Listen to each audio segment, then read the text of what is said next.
Channel mathematics success. हम लोग आज यहाँ पर पढ़ने वाले हैं हिस्ट्री। ठीक है, स्टार्ट करेंगे आज हिस्ट्री का टॉपिक वैदिक सभ्यता। ठीक है, वैदिक सभ्यता के बारे में आज पढ़ेंगे। और आज से जितने भी टॉपिक हैं पेट में जो आने हैं एग्जाम में, वो सारे टॉपिक एक एक करके कवर करेंगे। तो इन वीडियोस को आप अच्छे से देख लीजिएगा। अगर आपके पास लूसेंट की बुक है, ठीक है, अगर आपके पास बुक है तो उससे आप पढ़ सकते हैं। बुक को पढ़ना थोड़ा टफ पड़ जाता है, ठीक है, इसलिए मेन पॉइंट्स यहाँ पे आपको इस टाइप से बताए जाएंगे कि आपको मतलब वही चीज़ें बस पढ़ लेनी है। समझ लीजिए आपके पेपर में अगर कोई क्वेश्चन इस टॉपिक से बनता है तो वहीं से बनेगा, अदरवाइज़ नहीं बनेगा। ठीक है, तो पहले देख लेते हैं, थोड़ा सा जान लेते हैं भारत के बारे में। उसके बाद हम लोग अपने भारत का प्राचीन इतिहास पढ़ते हैं। ठीक है, वैदिक सभ्यता के बारे में। ठीक है, उसके बाद सिंधु सभ्यता, इसी टाइप से जैन धर्म, बौद्ध धर्म, ये सारे टॉपिक आपके पेट के एग्जाम के लिए दिए गए हैं। अगर आपको अच्छा स्कोर करना है तो इन सारे टॉपिक को कायदे से पढ़ना पड़ेगा। ठीक है, तो देखिए उत्तर में हिमालय से लेकर दक्षिण में समुद्र तक फैला है हमारा महाद्वीप, जिस उपमहाद्वीप भारतवर्ष के नाम से ज्ञात है, जिसे महाकाव्य और पुराणों में भारतवर्ष कहा जाता है, भारत का देश। ठीक है, और यूनानियों ने भारत को इंडिया कहा है। मध्यकालीन मुस्लिम इतिहासकारों ने हिंद और हिंदुस्तान के नाम से इसको संबोधित किया है। ठीक है, तो भारत को क्या कहते हैं? भारत का देश कहते हैं। कहाँ से कहाँ तक फैला हुआ है ये? हिमालय के उत्तर में, हिमालय से दक्षिण में समुद्र तक फैला हुआ है। ठीक है, हालांकि ये कोई मतलब इसको याद नहीं रखना है। ठीक है, सिंपल जान लिया बस। अब भारतीय इतिहास के अध्ययन की सुविधा के लिए 3 भागों में इसको बांटा गया है। एक तो प्राचीन भारत, दूसरा मध्यकालीन भारत, तीसरा आधुनिक भारत। ठीक है, तो हम पहले प्राचीन भारत के बारे में देखेंगे। मध्यकालीन भारत में मुगल सल्तनत ये सब कुछ आ जाता है। आधुनिक भारत में हमारे जो स्वतंत्रता संग्राम वगैरह है वो सब आता है। ठीक है, तो अभी हम प्राचीन भारत पढ़ने वाले हैं।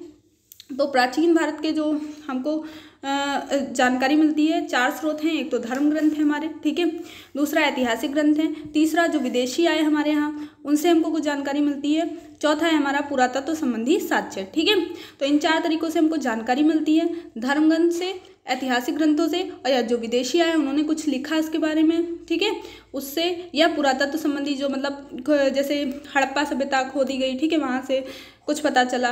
ठीक है, इस टाइप से मोहनजोदड़ो, ठीक, इन सब से खोदाई से भी हमको कुछ ना कुछ जानकारी मिलती है। तो वो सब पुरातत्व संबंधी साक्ष्य में आ जाएंगे। ठीक है, तो अब देखते हैं धर्म ग्रंथ में सबसे मेन क्या आते हैं हमारे? ऋग्वेद, यजुर्वेद, सामवेद, अथर्ववेद, मतलब वेद आते हैं। ठीक है, जो हाईलाइट है इससे बस आपको यही ध्यान रखना है। अगर आप नोट करें कहीं पे पॉइंट तो बस इन्हीं पॉइंट्स को नोट करिए जिनको हाईलाइट किया गया है, और मतलब 2-4 बार इसको सुन लीजिएगा, कायदे से याद हो जाएगा सुनने से ही। ठीक है, बिल्कुल कहानी की तरह पढ़ना है। तो सबसे पुराना वेद, सबसे प्राचीन धर्म ग्रंथ कौन सा है? वेद है। ठीक है, वेद भी कितने प्रकार के? 4 वेद। ठीक है, ऋग्वेद, यजुर्वेद, सामवेद और अथर्ववेद। तो आपको अगर लिखना है तो ऐसे लिखेंगे, पहले वेद डालेंगे, वेद में लिखेंगे सबसे प्राचीन है धर्म ग्रंथ है ये, और कितने प्रकार के हैं? 4 प्रकार के। और वेदत्रयी कहते हैं किसको?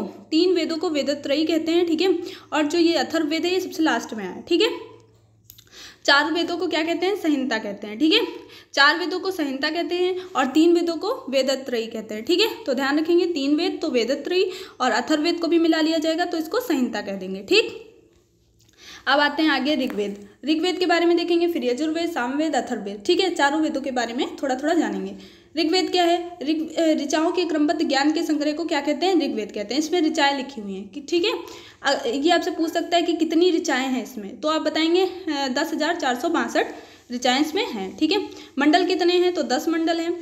सूक्त कितने हैं? तो 1028 सूक्त हैं। वनडे एग्जाम है, इसी टाइप के क्वेश्चंस आपके पिछले पेपर्स में आए हैं। ठीक है, तो आ भी सकते हैं कोई, मतलब इससे बहुत कम क्वेश्चन हालांकि आए थे, लेकिन अभी एक ही बार पेपर हुआ है।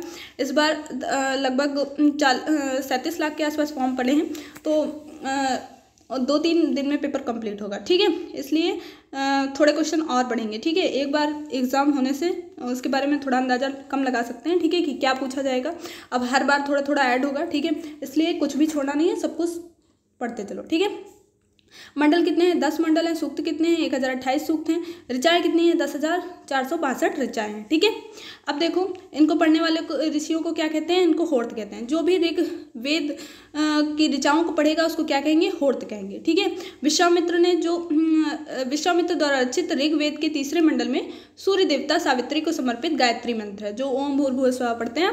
ठीक है, वो कहाँ है? ऋग्वेद के 3रे मंडल में लिखा है। और किसको समर्पित है? आपसे इस टाइप से पूछा जाएगा, गायत्री मंत्र किसको समर्पित है? तो आप लिखेंगे सूर्य देवता। ठीक है, सावित्री को समर्पित है। ठीक है, क्या समर्पित है? गायत्री मंत्र। ठीक, आपसे पूछ सकता है जो सोम देवता हैं उनका उल्लेख किस मंडल में मिलता है, तो आप बताएंगे 9वें मंडल में मिलता है। ठीक है, तो आपको पता चल गया। विश्वामित्र द्वारा रचित ऋग्वेद के तीसरे मंडल में सूर्य देवता सावित्री को समर्पित गायत्री मंत्र है और 9वें मंडल में सोम देवता है। तो सिंपल, तीसरे मंडल में देखो 3 9 होता है, 3 3 9, तो 3 वाले में सूर्य देवता है, 9 वाले में हमारे सोम देवता है। ठीक है, इस टाइप से आप याद रख लेंगे। ठीक है, 8वां मंडल, 8वें मंडल में क्या है? 8वें मंडल की हस्तलिखित ऋचाओं को खिल कहा जाता है। ठीक है, क्या कहेंगे?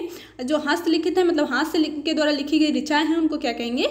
उनको खिल कहेंगे। ठीक, अब देख लो, इस समय जो हमारा वर्ग था वो 4 भागों में विभक्त था, ब्राह्मण, क्षत्रिय, वैश्य, शूद्र। ठीक है, कर्म के आधार पे उस टाइम पे होते थे, जो जैसा व्यवसाय करता था उसी को मतलब उसी के अनुसार उसका जो है वर्ग निर्धारित हो जाता था कि आप ब्राह्मण हैं, अगर आप पूजा पाठ वाला काम करते हैं तो ब्राह्मण, और अगर आप सैनिक वगैरह तो क्षत्रिय, व्यापार करते हैं तो वैश्य, अगर आप दास हैं सेवा करते हैं तो शूद्र में आ जाता है। ठीक है, अब देख लो ईसा पूर्व और ईसवी क्या है। ठीक है, ईसा मसीह के जन्म से पहले उसको क्या कहते हैं? उसको कहते हैं ईसा पूर्व, और जो बाद में है वो ईसवी लिखते हैं। ठीक है, तो आप ध्यान रखेंगे सिर्फ इतना। इसमें मेन क्या है? महात्मा बुद्ध का जन्म कब हुआ था, ये आगे अभी आप पढ़ेंगे फिर से जब बौद्ध धर्म पढ़ेंगे। ठीक है, यहाँ भी लिखा हुआ है तो देख लो एक बार। महात्मा बुद्ध का जन्म कब हुआ था? 563 ईसा पूर्व। मृत्यु कब हुई थी? 483 ईसा पूर्व। आपको ध्यान रखना है 3 2 6, 6 में से 1 गया 5। जन्म कब हुआ? 365। ठीक है, मृत्यु कब होती है? 3 इसमें भी लास्ट में, 3 इसमें भी, 4 2 8 और 3 पहले से। ठीक है, तो याद रखेंगे इधर से क्या, जन्म में 3 और 3 × 2 6 और 6 से कम कर दिया 5, और मृत्यु के लिए क्या याद रखेंगे? 4 2 8 और यहाँ पे 3 एज इट इज। ठीक है, तो दोनों याद हो गए। महात्मा बुद्ध का जन्म कब हुआ? 563 ईसा पूर्व। मृत्यु कब हुई? 483 ईसा पूर्व। अगला है, आगे देखते हैं। ठीक है, बस इतना ही इसमें ध्यान रखना है। अब देखो, ठीक है, वामावतार के 3 पगों के आख्यान का प्राचीन स्रोत क्या है? ऋग्वेद है। ठीक है, ये इतना इंपॉर्टेंट नहीं है। इंद्र के लिए कितनी ऋचाएं हैं? 250 ऋचाएं हैं, और अग्नि के लिए कितनी है? 200 ऋचाएं हैं। थोड़ा सा ध्यान रख लीजिएगा।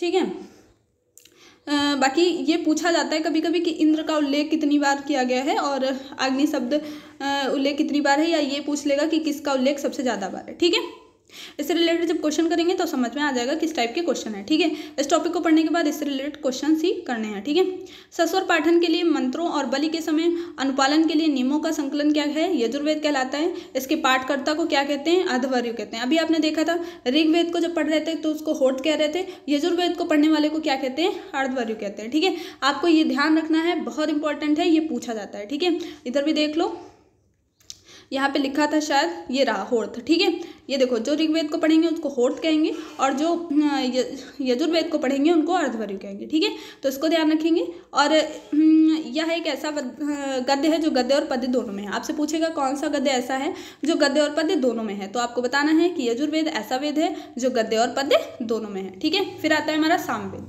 सामवेद का शाब्दिक अर्थ क्या होता है? सामवेद का शाब्दिक अर्थ है गान। ठीक है, यज्ञों के अवसर पर जो गाया जाने वाली ऋचाएं हैं, ऋचाएं क्या हैं? मंत्री तो हैं, उनको जब जो गाते हैं उन्हीं को क्या कहते हैं? उनके पाठकर्ता को उद्रार्थ कहते हैं। ठीक है, उद्रार्थ। ठीक, इनके भारतीय संगीत का जनक किसको माना जाता है? तो सामवेद से ही भारतीय संगीत की उत्पत्ति मानी जाती है। ठीक है, यजुर्वेद सामवेद में किसी भी विशिष्ट ऐतिहासिक घटना का वर्णन नहीं मिलता है। ठीक है, इसमें कोई ऐसी विशेष घटना नहीं है जिसको आपको ध्यान रखना है। आपको सिर्फ इतना ध्यान रखना है, ठीक है, कि इस भारतीय संगीत का जनक कौन है, तो आप बता देंगे कि सोमवेद है। ठीक है, सामवेद है। ठीक है, इसके पाठकर्ता को क्या कहते हैं? तो उद्रार्थ कहते हैं। अगर यजुर्वेद के पाठकर्ता पूछता है तो अर्धवर्यु बताना है, और अगर ऋग्वेद का पूछता है तो होठ बताना है। ठीक है, अथर्ववेद में क्या है? अथर्वा ऋषि द्वारा रचित इस वेद में कुल 731 मंत्र हैं, लगभग 6000 पद्य हैं इसमें। ठीक है, ये हालांकि पूछा नहीं जाएगा। इसमें अथर्ववेद क्या है? कन्याओं के जन्म की निंदा करता है, तो आपको ये ध्यान रखना है कन्याओं के जन्म की निंदा किस वेद में की गई है, तो इसमें अथर्ववेद में की गई है। ठीक है, और पुराण, ये इंपॉर्टेंट है। आपसे पूछेगा सबसे पुराना पुराण कौन सा है, तो आपको बताना है मत्स्य पुराण, जो ये हमारा है, ये सबसे पुराना पुराण है। ठीक है, ये किस वंश से रिलेटेड है? तो आंध्र सातवाहन से रिलेटेड है। विष्णु पुराण मौर्य वंश से है। आप ये याद कैसे रखेंगे? ठीक है, अब देखो, विष्णुगुप्त सुना है? विष्णुगुप्त या चाणक्य, ठीक है, वो किसके दरबार में थे? चंद्रगुप्त मौर्य के दरबार में ही तो थे। तो विष्णु पुराण किससे रिलेटेड हो गया? हमारे मौर्य वंश से रिलेटेड हो गया। मत्स्य हमारा आंध्र सातवाहन। ठीक है, आंध्र सातवाहन से। वायु पुराण गुप्त से है। ठीक है, वायु कैसी होती है, दिखती नहीं है, गुप्त रूप से चलती है, ठीक है। तो वायु पुराण गुप्त वंश से रिलेटेड है, तो इस टाइप से याद रख लेंगे। अब देखो पृथ्वी सूक्त अथर्ववेद का प्रतिनिधित्व सूक्त माना जाता है, ठीक है। पृथ्वी सूक्त अथर्ववेद का प्रतिनिधि सूक्त माना जाता है। तो मीन्स प्रतिनिधि सूक्त अगर आपसे पूछा जाता है तो पृथ्वी सूक्त आप बताएंगे अथर्ववेद का, ठीक है। अथर्ववेद में परीक्षित को कुरुओं का राजा कहा गया है और कुरु देश की समृद्धि का अच्छा चित्रण इसमें मिलता है। इसमें सभा और समिति को प्रजापति की 2 पुत्रियां कहा गया है। आपसे इस टाइप से पूछेगा कि प्रजापति की 2 पुत्रियां कौन कौन सी हैं, तो आपको बताना है कि सभा और समिति प्रजापति की 2 पुत्रियां हैं, ठीक है। थोड़ी स्पीड ज़्यादा लग रही हो तो अगली बार से कम कर लेंगे, ठीक है। देखते हैं रिस्पॉन्स, पहले देखते हैं आप लोगों का, ठीक है। सबसे प्राचीन वेद कौन सा है, ऋग्वेद। सबसे बाद का वेद कौन सा है, अथर्ववेद। तो सबसे पुराना वेद ऋग्वेद, सबसे बाद में जो वेद लिखा गया वो अथर्ववेद, ठीक है। भारतीय ऐतिहासिक कथाओं का सबसे अच्छा क्रमबद्ध विवरण किसमें मिलता है, तो पुराणों में मिलता है। पुराण कितने हैं, 18 पुराण है, ज़्यादातर लोगों ने सुन रखा होगा, ठीक है। 18 पुराण है। पुराण लिखा किसने है, लोमहर्ष अथवा उनके पुत्र उग्रश्रवा को इसका जो है रचयिता माना जाता है, ठीक है। लोमहर्ष लिख के आएगा या फिर उग्रश्रवा लिख के आएगा, ठीक है। दोनों दिए हैं तो ए और बी दोनों लिखे होंगे ऑप्शन में, ठीक है। उसी हिसाब से आप टिक करेंगे। इसमें केवल 5 मत्स्य, वायु, विष्णु, ब्राह्मण, भागवत में ही राजाओं की वंशावली पाई जाती है, ठीक है। मत्स्य पुराण में भी बताया था आपको कौन सा वंश है, मत्स्य पुराण सबसे पुराना। इसमें ये देखो यहाँ पे लिखा हुआ सबसे प्राचीन और प्रमाणिक है। मत्स्य अंध सातवाहन से। वायु पुराण किससे, वायु कैसे चलती है, गुप्त रूप से, गुप्त वंश से। विष्णु पुराण, विष्णु गुप्त या चाणक्य किसके दरबार में थे, मौर्य काल में, तो विष्णु पुराण मौर्य काल से। फिर ब्राह्मण और भागवत, इन 5 पुराणों में 5 में ही क्या मिलता है, राजाओं की वंशावली मिलती है, ठीक है। पुराणों में मत्स्य पुराण सबसे प्राचीन और प्रमाणित है, बस इतना ही ध्यान रखना है। अब आगे देखते हैं।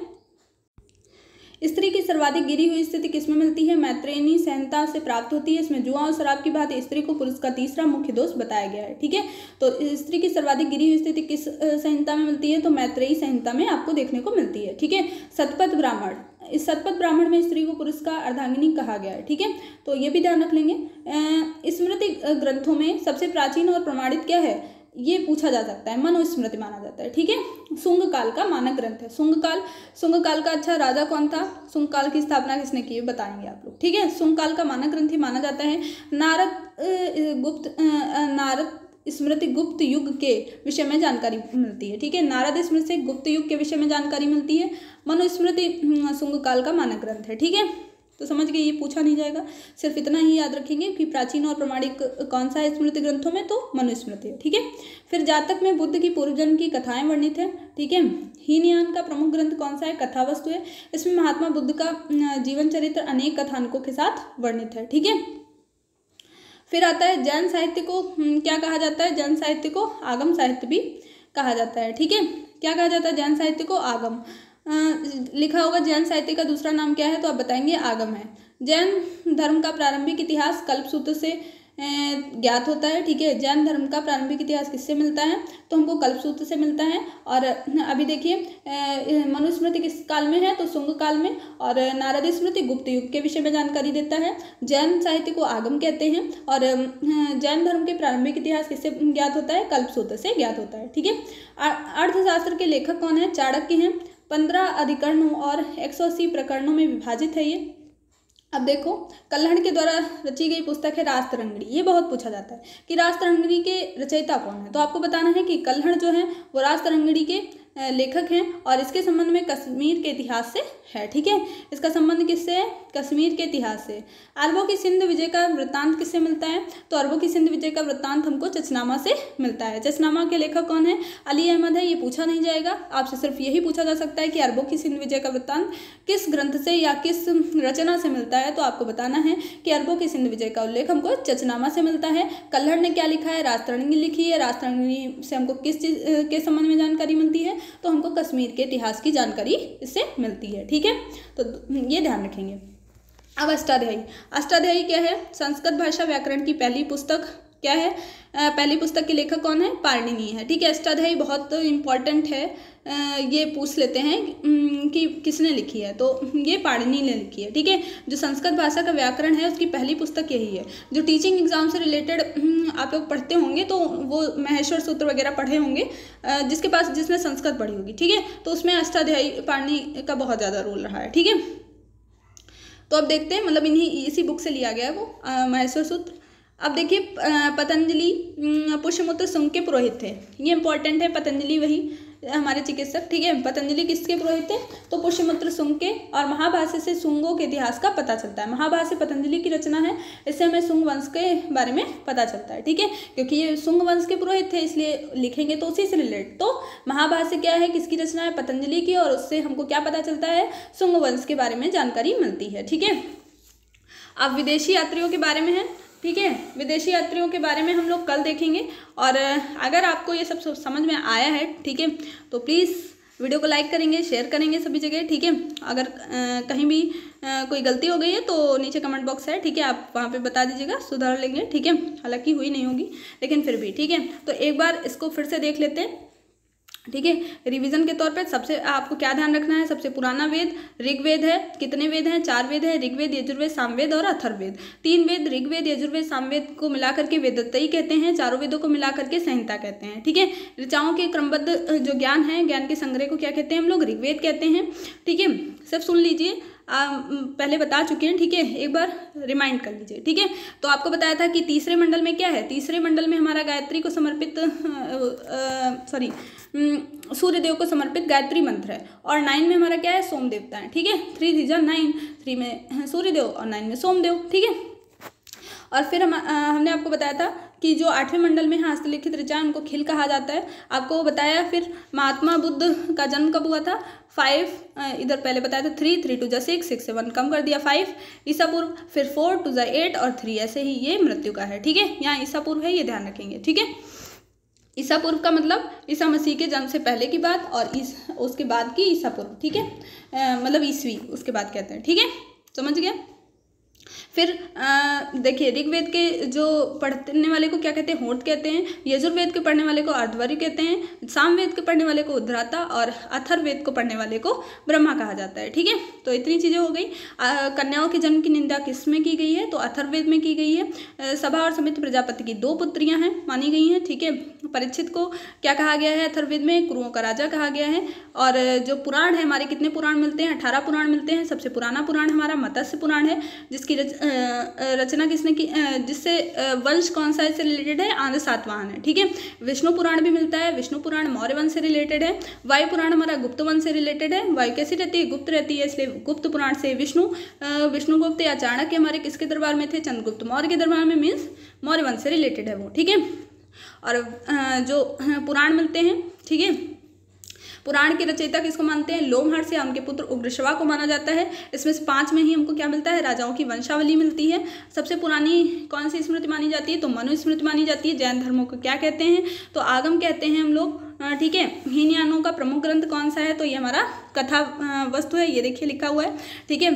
और स्त्रियों की सर्वाधिक गिरी हुई स्थिति किससे मिलती है? तो हमारी मैत्रेयी से मिलती है, ठीक है। स्मृति ग्रंथों में सर्वाधिक प्राचीन और प्रमाणित मनुस्मृति, ठीक। अर्थशास्त्र के लेखक कौन है? चाणक्य या कौटिल्य है, बहुत इंपॉर्टेंट है। यही विष्णुगुप्त इन्हीं का नाम है, इन्हीं का कौटिल्य है, इन्हीं का चाणक्य है। कोई भी नाम आपको दे देते हैं, आप बहुत कंफ्यूज रहते हैं इसमें। पहले हम भी रहते थे लेकिन अब नहीं रहते, ठीक है, क्योंकि ये तीनों एक ही के नाम है, ठीक है। चाणक्य के ही कौटिल्य नाम है उन्हीं का विष्णुगुप्त भी है, ठीक है। 15 अधिकरण 180 प्रकरणों में विभाजित है। और राजतरंगिणी के लेखक कौन है? तो कल्हण है। इससे हमको क्या पता चलता है? कश्मीर के इतिहास के बारे में जानकारी मिलती है। अरबों की सिंध विजय का वृत्तांत किससे मिलता है? तो चिचनामा से मिलता है। किसने लिखा है? अली अहमद ने लिखा है, ठीक है। अष्टाध्यायी के लेखक कौन है? पाणिनि है, ठीक है।